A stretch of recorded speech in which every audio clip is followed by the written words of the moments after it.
সবুজে ভরা শান্ত একটি মাঠ, ৫ বছরের একটি বাচ্চা মেয়ে, নাম তার রাইনা, হাত ভরা রঙিন ফুল নিয়ে দৌড়ে দৌড়ে খেলছে। হঠাৎ সামনে ঝোপের ভেতর থেকে টুপটাপ শব্দ হয়। রাইনা থেমে যায় আর বেরিয়ে আসে একটা সাদা তুলতুলে খরগোশ। রাইনা অবাক হয়ে বলে, এত সুন্দর খরগোশ, তুমি আমার সাথে খেলবে? খরগোশটি লাফ দিয়ে তার সামনে আসে, যেন হ্যাঁ বলছে। দুজনেই মিলেই শুরু হয় খেলাধুলা।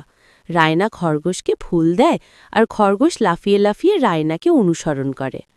মাঠের রোদের আলোতে তাদের হাসি, লাফ এক সুন্দর মুহূর্ত তৈরি করে। রায়না খরগোশের জন্য ছোট্ট একটি ফুলের মুকুট বানিয়ে তার মাথায় পরিয়ে দেয়। খরগোশও খুশি হয়ে তার ফিতা টেনে ধরে মজা করে। শিশুর মুখে একেবারে খাঁটি আনন্দের হাসি। দিনের শেষে রায়না খরগোশকে আলতো করে জড়িয়ে ধরে বলে, কাল আবার খেলতে আসবে, ঠিক আছে? খরগোশও লাফিয়ে লাফিয়ে যেন হ্যাঁ বলে চলে যায়, আর রায়না মিষ্টি হাসি নিয়ে বাড়ির পথে হাঁটে।